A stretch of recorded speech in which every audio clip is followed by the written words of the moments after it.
دے دے اے میرے رب سید کو فردوس میں گھر دے دے، اس مرد مجاہد کا ہم سب میں اثر دے دے۔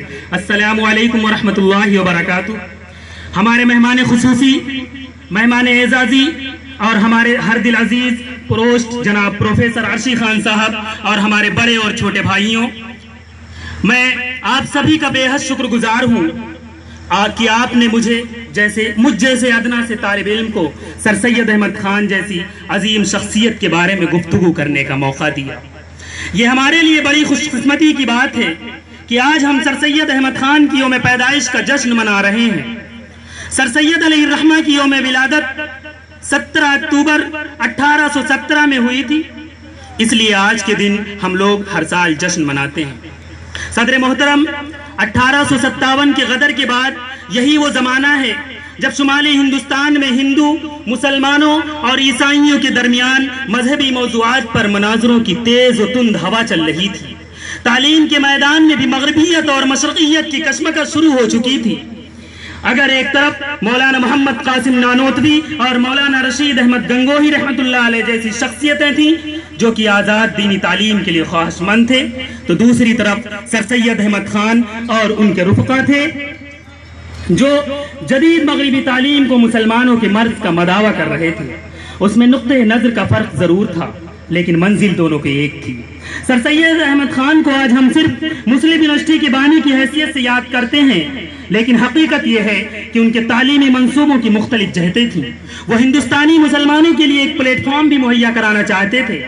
اس مقصد کے لیے انہوں نے 1886 میں آل انڈیا مسلم ایجوکیشنل کانفرنس قائم کی تھی۔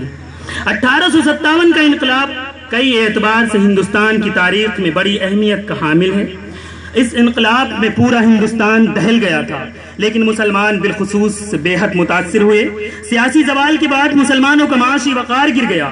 حکومت، عہدے، جاگیر اور منصب جو ان کی معاشی برتری اور اقتصادی خوشحالی کا ذریعہ تھے، سب ختم ہو گئے۔ انگریزوں کو ڈر تھا کہ کہیں مسلمان اپنا کھویا ہوا وقار حاصل کرنے کی پھر سے کوشش نہ کریں، اس لیے 1857 کے غدر کا ذمہ دار مسلمانوں کو ٹھہرایا اور ہمارے اکابرین کو تکلیفیں پہنچائیں جو نہایت ہی دردناک واقعہ ہے۔ اس وقت سر سید نے خود کو مسلمانوں کی اصلاح کے لیے وقف کر دیا۔ سائنٹیفک سوسائٹی کے اداریوں اور تہذیب الاخلاق کے مضامین سے پتہ چلتا ہے کہ سر سید نے ایک ماہر نباز کی حیثیت سے قوم کے مرض کی تشخیص کی تھی۔ مسلمانوں کی اس ابتر حالت کا سبب یہ تھا کہ وہ جدید تعلیم سے بالکل بے بہرا تھے۔ 1857 میں 1875 میں انگریزی تعلیم بہت ہی ترقی کر چکی تھی، لیکن الفریڈ کرافٹ کی تعلیمی رپورٹ سے ظاہر ہوتا ہے کہ مسلمان تعلیمی اعتبار سے بہت پسماندہ تھے۔ پورے ملک میں مسلمان گریجویٹ کی تعداد صرف 20 تھی، جن میں 17 BA اور 13 MA تھے، لیکن مسلمانوں کو اپنی تعلیمی پسماندگی کا کوئی احساس نہیں تھا۔ عقل مند انسان کا قول ہے کہ اگر حسب احتجاج کے وقت لوگوں کی تعلیم و تربیت نہ ہو تو اس کا نتیجہ یہ ہوتا ہے کہ اول مفلس اور محتاج اور پھر نالائق اور کاہل اور پھر ذلیل و خوار اور پھر بدماش ہو جاتے ہیں۔ سر سید جانتے تھے کہ مسلمان اس ضرورت کو محسوس کریں۔ سر سید احمد خان نے 1857 کی پٹی ہوئی قوم کو پھر سے باعزت مقام دلانا چاہا۔ اس مقصد سے کبھی وہ ہندوستانی مسلمانوں کو مخاطب کر کے کہتے کہ جب تک تم ہندوستانی نہ بنو گے نہ تمہاری اپنے ملک میں عزت ہوگی اور نہ اسلامی ممالک میں تمہیں احترام کی نظر سے دیکھا جائے گا۔ سر سید نے ہمیشہ تعصب سے نفرت کی۔ انہوں نے ہندوؤں اور مسلمانوں کو دلہن کی دو آنکھوں سے تشبیہ دیتے ہوئے کہا کہ ہندوستان میں رہتے رہتے دونوں کا خون بدل گیا ہے، دونوں کی صورتیں بدل کر ایک دوسرے سے مشابہ ہو گئی ہیں اور ہم دونوں نے مل کر ایک ایسی زبان پیدا کر لی ہے جو نہ ہماری زبان تھی اور نہ تمہاری، یعنی اردو۔ لیکن افسوس کہ سر سید کے اس نظریے قومیت کی قدر نہیں کی گئی۔